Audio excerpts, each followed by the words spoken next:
Han Kang-sok makes his appearance on the battlefield. Xion says that all of these beasts are weaklings and they think they can take down anyone if they group on him together. Han Kang-sok throws the head of a beastman on the ground. Red Rider recognizes the head as it belongs to the Blue Cardinal of the Beastmen clan. There are two different teams of beastmen stationed on buildings behind Han Kang-sok. These beastmen have a weapon called Thunder God's Mace. It is the same weapon they were previously using to bombard the surroundings of Sungwoo. They finally activate the Thunder God's Mace after powering it with their magic. Thunder God's Mace shoots a huge beam of energy toward Kang-sok. Kang-sok pulls up his weapon in time, then he uses it to pull up a huge chunk of rock in order to block the beam of energy. Han Kang-sok tells them that they made a wrong choice of attacking him. Then he splits the rock into two parts. He throws both parts of the rocks toward the beastmen stationed on the buildings to blast them off. Han Kang-sok focuses his attention on the White Cardinal who escaped him once before. Kang-sok uses his weapon to shoot a lightning bolt toward the beastmen. White Cardinal uses a skill called Psychic Barrier to envelop himself in a protective layer. Red Rider is quite angry at Kang-sok and he asks White Cardinal about this monstrosity, and White Cardinal tells him that the enemy they are facing is Han Kang-sok, who is the #1 ranker of the Korean server. They are in a tough spot as the #1 ranker is in front of them and their #2 ranker is right behind them. White Cardinal opens up another red portal as he knows that they cannot face these two monsters at once and they need to cut their losses right here. White Cardinal and Red Rider try to run away through the portal, but Han Kang-sok is not having any of their crap and he uses lightning bolt at them. Red Rider gets struck by the lightning and the White Cardinal tries to pull him inside the teleporter. The portal closes down and the White Cardinal safely exits the battlefield. Red Rider was not so lucky as he got roasted into beef by the bolt of Han Kang-sok. Han Kang-sok is not happy as he lost one of his prey. The Beastman transformation of Sungwoo dispels as he ran out of time and he is feeling a lot of pain. He now knows well that the penalty of transforming into a demigod is quite huge and he's feeling weaker as all of his stats are reduced by 10. Han Kang-sok compliments Sungwoo for his half-god transformation. Sungwoo knows well that Han Kang-sok is a permanent demigod unlike him who temporarily transformed into one for a limited time, and he thanks Kang-sok for his help and asks him about what he's doing here. Han Kang-sok says that he was just coming here to say goodbye to him, but too many beastmen blocked his way, so he had no other choice but to eradicate them. Kang-sok points towards Sungwoo after telling him that he is famous for a good reason and he hopes to continue to work together with him in the future. Kang-sok is impressed by Sungwoo as he defeated the Iron Golem boss just 2 minutes after him. He further says that he is glad that he made a good friend like him. The system forces cooperation like this, so they will have to work together often in the future. Sungwoo directly asks Kang-sok that if demigod is a class, and Kang-sok asks him that he just transformed into one few moments ago, so he must have an idea about it by now. Kang-sok says that demigod is not a class. It's like a power that you can obtain if you meet certain special conditions. He got it as well after meeting certain conditions, and even he don't know how to obtain the full power of a demigod class. Kang-sok says that it is all he can tell him about the demigod. With that being said, Kang-sok and Xion bid farewell to Sungwoo.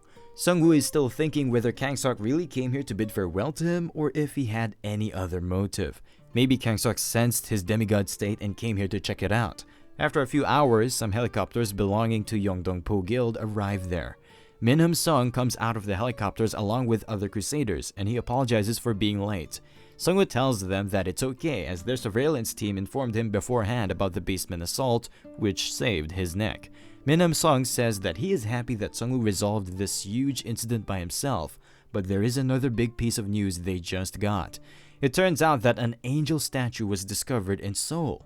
After that being said, all of them get on the helicopters to return to their base. Hanho is quite happy as they just got a powerful cannon from the Evolution Society. The treasure they got is the Thunder God's Mace. It can shoot up powerful lightning bolts and it uses mana as bullets. Ji-seon says that it uses up a lot of mana with every shot, but she is glad that they finally got their hands on a siege weapon. Minhwa Song informs them that they scavenged a truckload of weapons from the Beastmen. Sungwoo tells her to send one of the 3 Thunder God Maces to his town of Suwon and moderately divide the loot. After the loot is divided, Sungwoo got all weapons belonging to the Red Cardinal.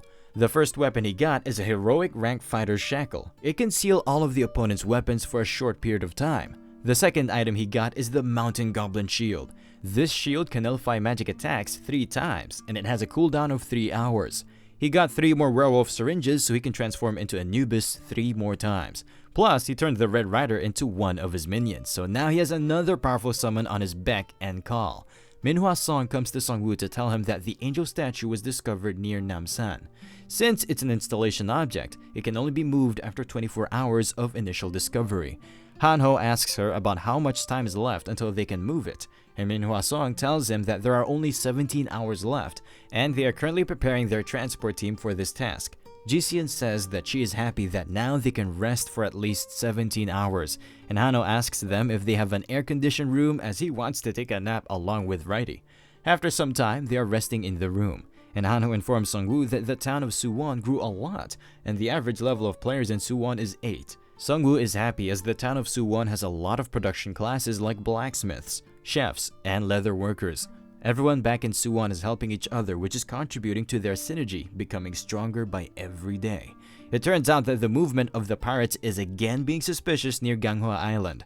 Koreans know well about what is going on in China, as they have a lot of captured pirates and they can use their mobiles to check the condition of Chinese second server, but there are still a lot of chances of another pirate invasion.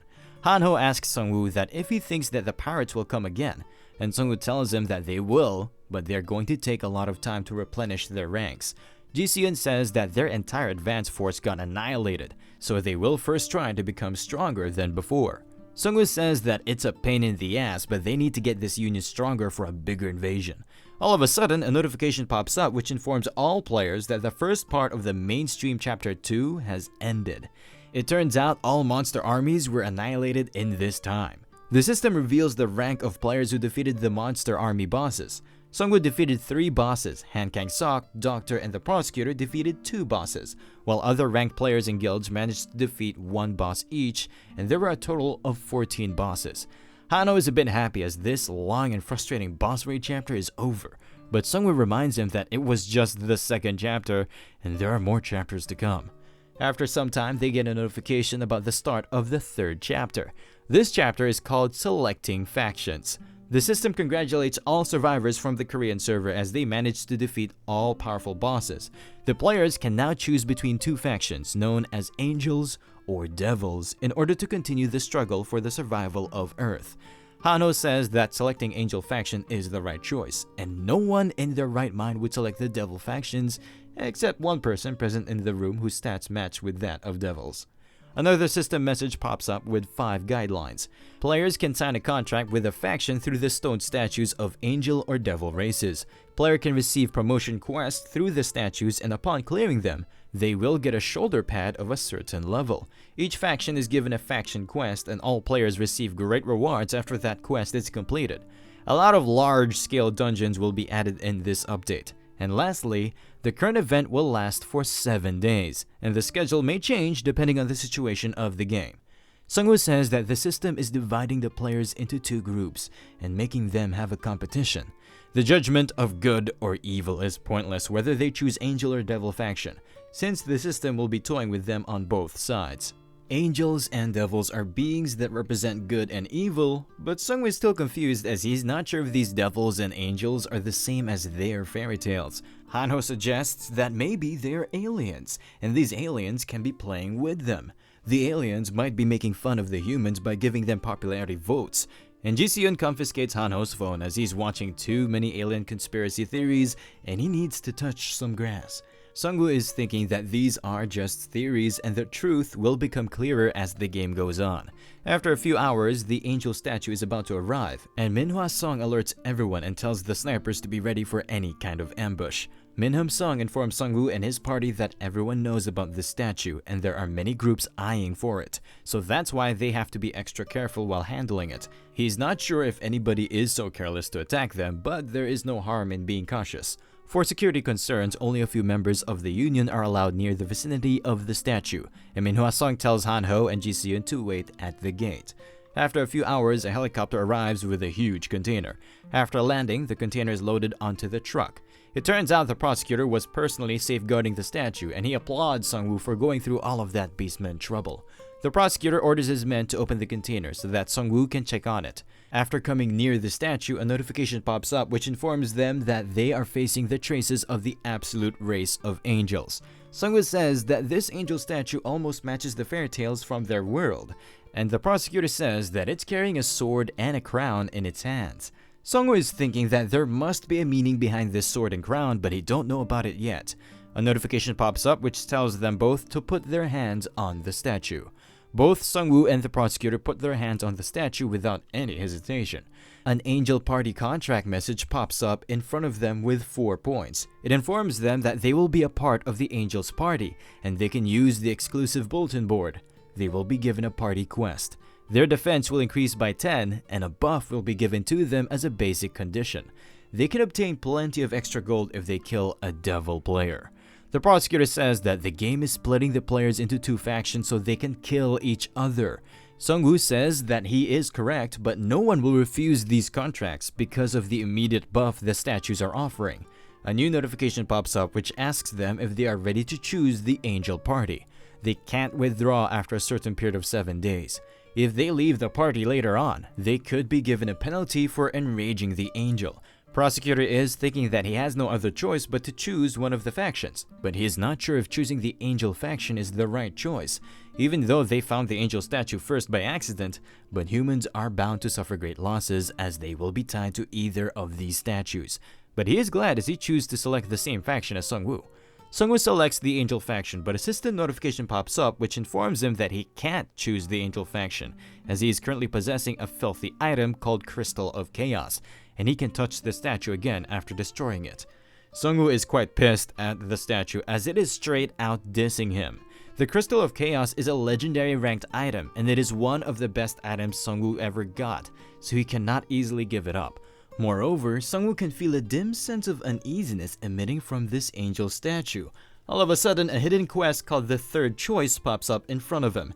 He needs to destroy the 3 faction statues. After destroying them, he will activate a third faction. The system states that these 2 races are not on the side of humans. Their goal is not the advancement of humanity. Rather, it's to utterly destroy humanity in order to fulfill their ambition. Thanks to Sungwoo's item, which belongs to the Chaos attribute, he will have to stand up on his own to ensure the preservation of humanity and his victory as he escapes from the hand of the Absolute Race. The system further warns him that the Absolute Race will be enraged after Sungwoo accepts this quest. Sungwoo is now sure that he needs to accept this hidden quest and he presses yes on the system menu. All of a sudden, a notification pops up which informs him that he has enraged both factions. Both factions have issued a wanted order to all players to kill Sungwoo. Angel faction has put up a bounty of 20 million gold on his head, while the Devil faction has put up a bounty of 15 million gold on his head. The prosecutor starts trembling and he asks Sungwoo about what he has just done. He informs Sungwoo that the status window is telling him to kill Sungwoo right now. It turns out the prosecutor already chose the angel faction as he thought that Sungwoo was choosing it as well, and Sungwoo informs him that things have gotten a bit complicated. The angel statue is pumping prosecutor up and he's bombarding him with messages to kill Sungwoo. Sungwoo tells him to not worry as he will soon resolve that issue. Sungwoo pulls up his Grim Reaper scythe and he uses a slash attack toward the prosecutor. The slash attack was aimed at the angel statue behind him and it manages to destroy it. The prosecutor asks him about why he destroyed the angel statue. Sungwoo informs him that they have a hidden third choice in this chapter.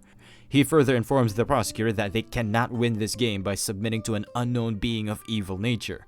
Sungwoo walks toward the statue after telling him the truth, but the prosecutor is still trembling. He is thinking that things are getting out of hand as he got another notification informing him that the angel faction has registered killing Sungwoo as the faction quest, and reward of killing him is now increased to 50 million gold.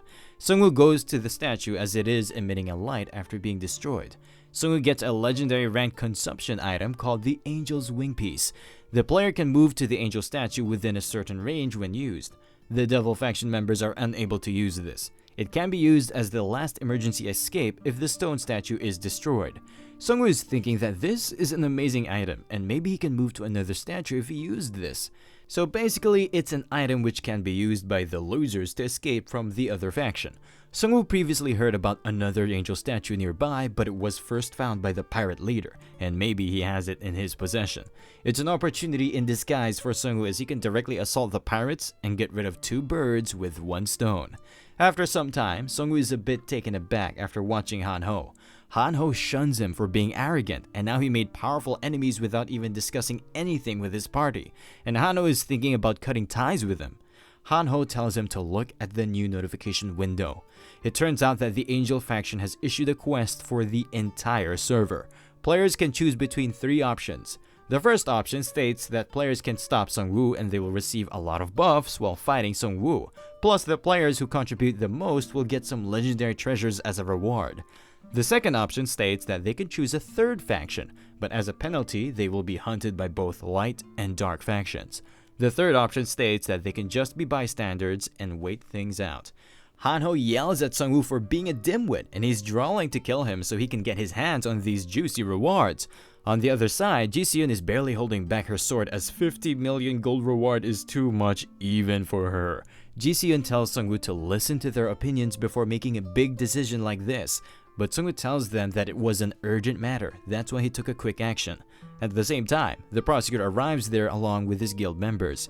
He is looking quite furious, and he tells Sungwoo that the angel statue was an item founded by his guild, and he asks Sungwoo for an explanation for his action. Sungwoo knows that explaining everything in detail can be a bit tricky, so he tells the prosecutor that he is not 100% sure if he made the correct choice, but he has a grim idea about these factions. The prosecutor says that he trusts him, but this situation is different as the new quest rewards are quite tempting, and there are many players around them who will jump at the first opportunity to kill him. It turns out that the Crusaders, along with other smaller guilds, are quite tempted by the system rewards. Their stares are getting more intense, and Han-ho asks Sungwoo that if he is sure that the Union is still their ally. The prosecutor informs Sungwoo that he is the leader of a big group, and he cannot bear to become enemies with a faction god. Sungwoo says that he understands well, as this situation has become very complicated even for him.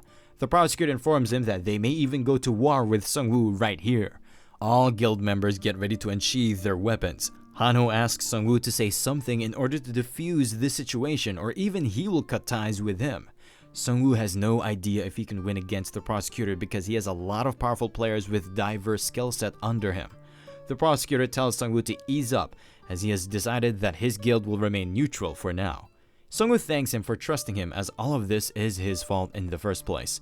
Prosecutor tells him to hurry up and form the 3rd faction so he can join him.